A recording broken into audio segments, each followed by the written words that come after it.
What's up, everyone? Welcome! Okay, so today we're checking out something fresh. It's called belt wrapper, and honestly, it's one of those tools that just makes you go, why didn't this exist sooner? We're going to put it through its paces and build some awesome scenes with it.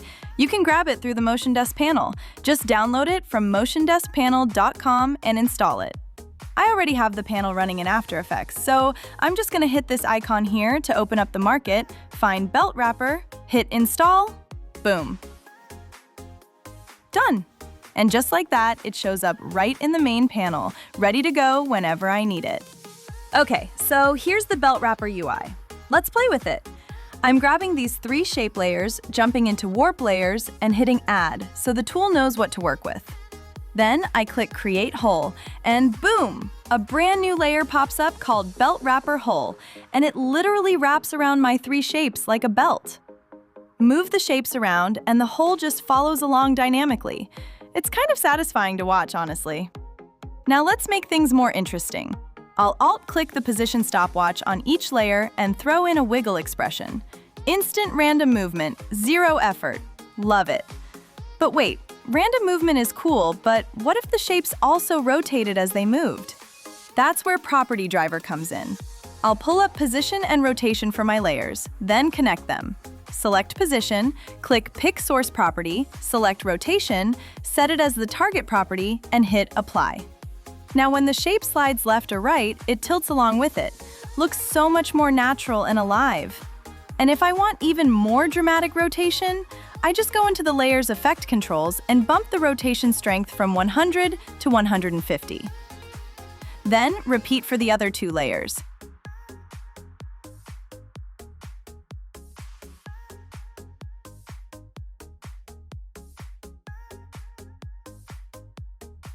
And now all 3 shapes are moving and rotating together like they've got a life of their own. Now let me select the belt wrapper hole layer to access its settings. We've got full control over stroke and fill, color, thickness, opacity, offset, and stroke style, and you can see the results of each change in real time.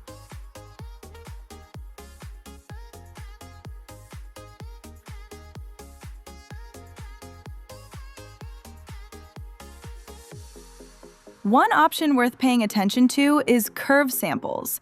Increasing this value makes the effect heavier on processing, but it gives you much smoother curves on the bends. So if the curved corners look a little sharp, just nudge this value up a bit and you're good. Next, I want to add 2 more shapes as deflection layers. I'll delete the current hull, re-add my 3 main shapes as warp layers, then add the 2 new shapes under the deflection section, and hit create hull. And there you go! You can see exactly how the deflection objects push and interact with the belt.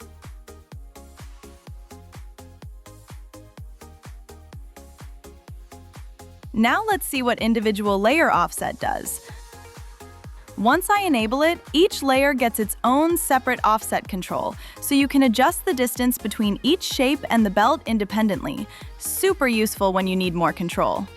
Alright, let's move on to the next composition. Here, I've got a few shapes that aren't simple paths. They're a bit more complex. I'll add them to the tool and hit Create Hull. And you'll notice the belt effect isn't wrapping correctly around them. To fix this, go into the contents of the shape layer, right-click, and choose Convert to Bezier Path. That's it! The shape gets recognized properly and the belt wraps perfectly around it.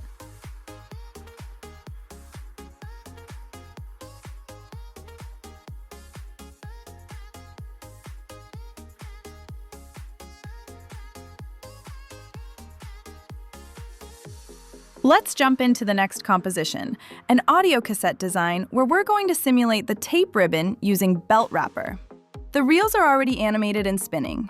I've created 2 circle shapes as matte layers for the 2 main tape ribbons, and their sizes are animated in opposite directions to simulate the tape winding from one reel to the other.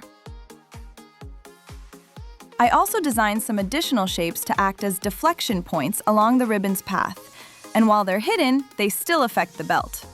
Now I'll assign the layers to the warp and deflection sections. Tweak the colors and hit Create Hull.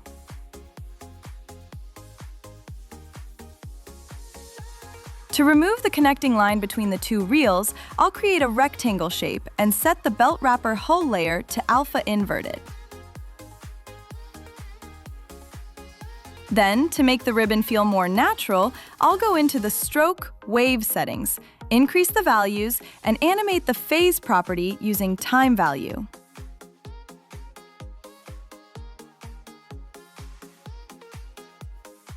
I'll move the layer behind everything else, and there's the result.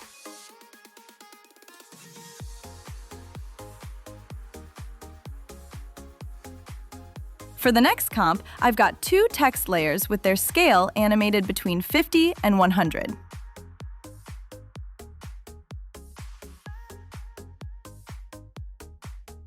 I'll apply Easy Ease to the keyframes, push the ease intensity up to 85, and add a loop out expression to keep it looping.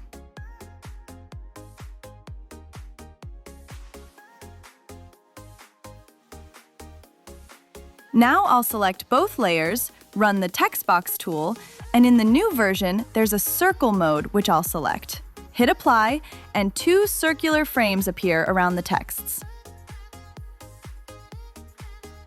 I'll then select those two circle frames, launch Belt Wrapper, add the layers, disable stroke, keep only fill at 100% opacity, and hit Create Hull.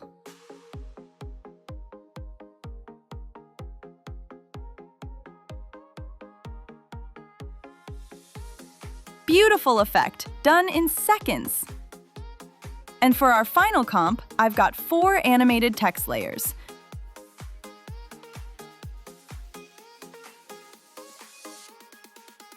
I'll use text box to create rectangular frames around them. Then run Belt Wrapper in stroke-only mode.